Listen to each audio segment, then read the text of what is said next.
मिजोरम में किया था 1966 का फिर यहां जिक्र कर रहे हैं। ये आज की घटना, आज के बयान बता रहा हूं।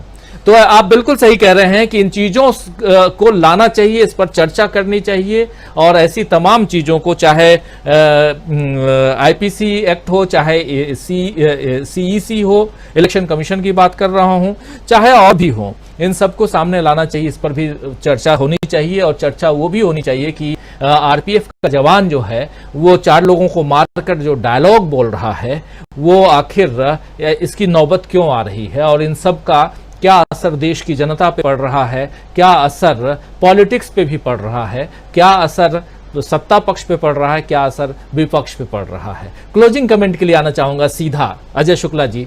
बहुत लंबी चर्चा और बहुत गंभीर चर्चा गर्ग साहब ने छेड़ दी थी और बहुत ध्यान से हम लोग उस चर्चा को आगे बढ़ा रहे थे। क्लोजिंग कमेंट, जितनी बातें आप सुन रहे हैं इसमें सियासत को सीधे मोटे तौर पे सियासत को यहां से कहां जाते हुए आप देख रहे हैं, क्योंकि अब जो राजनीति है, जो पहले हम आप लोगों में से ही, शायद मुझे लग रहा है गर्ग साहब या प्रशांत टंडन जी कह रहे थे, आप लोगों में से ही किसी ने कहा कि अब की राजनीति में मणिपुर एक केंद्र बिंदु में है, सेंटर पॉइंट में है। राहुल गांधी ने मणिपुर को पकड़ लिया है, शायद आप भी कह रहे थे, और अब यहां से छुटकारा पाते हुए मोदी जी दिखाई नहीं दे रहे हैं, तो वो बार बार वो भी अब मणिपुर पे आ गए हैं और वही है कि मेरी लकीर तुम्हारी लकीर से लंबी है, ये हो रहा है। देखिए राजीव जी, गर्ग सर जो है उस दौर की पत्रकारिता किए हैं जब नैतिकता और सारी चीजें मौजूद थी, और गर्ग साहब ने एक शानदार, मतलब जो एक संपादक नेतृत्व होता है संपादकीय का, वो किया है।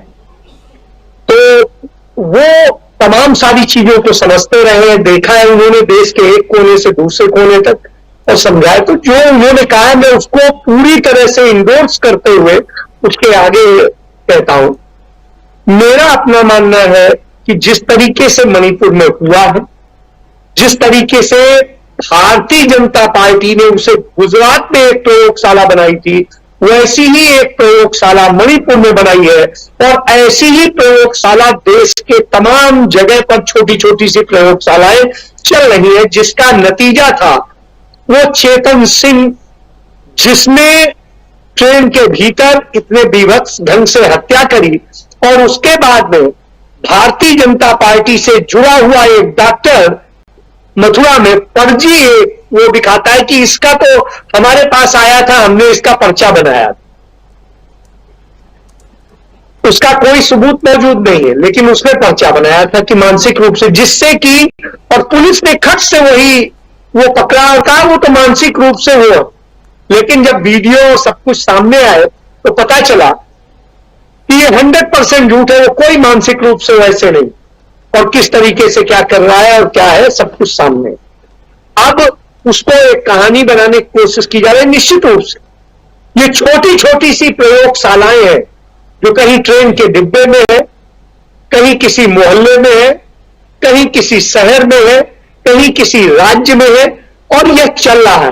कहीं आदिवासियों के साथ, कहीं ईसाइयों के साथ, कहीं मुस्लिम्स के साथ, कहीं पर सिखों के साथ, तो किसी के भी साथ। इवन एक हमने किस्सा भी चंद महीने पहले देखा था कि जो है मुजफ्फरनगर में एक जैन मंदिर में हुआ था। जैन मंदिर को तोड़ दिया गया था और वहां पे कि ये सरस्वती जी की प्रतिमा होगी और ये होगा, इसको लेके बवाल किया गया।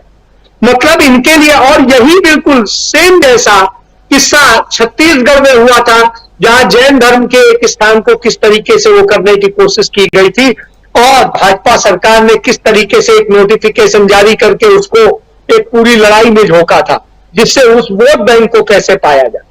तो जहां पर, और इसी तरीके का प्रयोग वो बौद्ध धर्म के लोगों पर भी कर रहे हैं। और इसके लिए आपको याद होगा प्रधानमंत्री नरेंद्र मोदी जो है श्रीलंका से एक बौद्ध गुरु को लेकर के आए थे, और किस तरीके से दलाई लामा से लेकर सबका इस्तेमाल करने की कोशिश करते हैं। मुझे याद है कि मैं उन दिनों हिंदुस्तान अखबार का संपादक था, तो उस समय मैंने देखा था हाथरस लेके गए थे एक बौद्ध उसको, और तमाम जो मुस्लिम और वो दलित कम्युनिटी के वोट हैं उन्हें कैसे वो करने की कोशिश की थी। तो ये किस्से इनके चलते रहते हैं, ये सिर्फ राजनीति करते हैं और प्रयोगशालाएं चलाते हैं।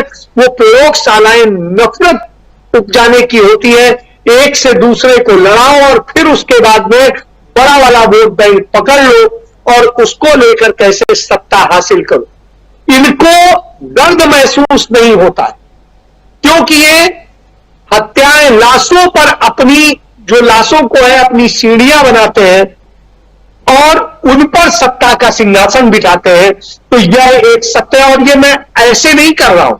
देश की आजादी के पहले से लेकर देश आजाद होने के बाद अब तक के तमाम इतने सैकड़ों नहीं हजारों उदाहरण मौजूद हैं, और वो अब धीरे धीरे राहुल गांधी के कारण बिल्कुल स्पष्ट रूप से सामने आने लगे हैं। क्योंकि अभी तक कोई नेता इस पर खुलकर नहीं बोलता था, डरता था हमारा वोट बैंक न छिन जाए, लेकिन राहुल गांधी ने वोट बैंक को छोड़ करके उन्होंने इस पर बोलना शुरू किया है, सच बोलना शुरू किया। और राहुल गांधी का सच ही है जो भाजपा को डरा रहा है, और वो इतने डरे हुए हैं, और डर स्पष्ट रूप से दिखाई देता है। मोदी के चेहरे और भाषण पर भी दिखाई दिया, मोदी की तमाम कार्यशैली पर दिखाई दिया, और जिस तरीके से उन्होंने संसद को एक रैली सभा में बदल दिया और नारे लगवाने शुरू कर दिए, वह बताता है कि जिस तरीके से हानि उन्होंने भरवाई वो उनके डर को दिखाता है कि हम इतने हैं, हमारी भीड़ ये है। और साहब उसी में आप देखिए झूठ का कितना प्रयोग हुआ, अमित शाह ने कितना झूठ बोला, उस झूठ की पराकाष्ठा है जितना झूठ संसद में बोला गया। जब हम लोग एक समय में कहते थे अरे वो तो संसद में बोला गया है, सच ही होगा। आज संसद में बोला गया है, उसका परीक्षण करना पड़ रहा है कि ये झूठ है कि सच है, तो जबकि और ये कोई सांसद नहीं बोल रहा है, ये खुद प्रधानमंत्री और गृह मंत्री बोल रहा है। इससे आप समझ सकते हैं व्यवस्थाएं दे नहीं सकते, झूठ पर आप टिके हुए हैं, नफरत पर टिके हुए हैं। इतना डरते हैं कि आपने अपने भाषण में कितने बार कांग्रेस का नाम लिया, कितने बार राहुल गांधी को कोसा। यह इस बात को दर्शाता है, और यह दर्शाता है कि सरकार भाजपा और सारे लोग डरे हुए हैं, और इस डर का ही कारण है कि मणिपुर आज इनके लिए एक नासूर बन गया है। भले ही वो नॉर्थ ईस्ट में है, कोने में है, यहां के लोगों पे फर्क नहीं पड़ता, लेकिन आज राहुल गांधी के प्रयासों से उसकी चर्चा न सिर्फ देश के कोने कोने में हो रही है, देश के बाहर भी हो रही है, दुनिया में हो रही है।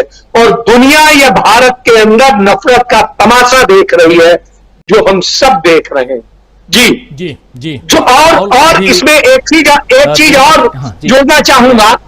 मोदी मीडिया के सर्वे में आया कि लोगों ने राहुल गांधी के भाषण को 90% पसंद किया और मोदी के को 10% भी नहीं। और दूसरा कि जब मोदी ने कहा कि किसकी सरकार बनेगी 2024 में, और इसको लेकर के तीसरी बार की बात की, तो भी गोदी मीडिया के सर्वे में आया कि साहब 65% सिख लोगों ने कहा कि राहुल गांधी कांग्रेस की सरकार की बात की, और दूसरी तरफ नरेंद्र मोदी की सरकार को 35% भी नहीं दिया, 32% पे समेट दिया। तो यह आप समझ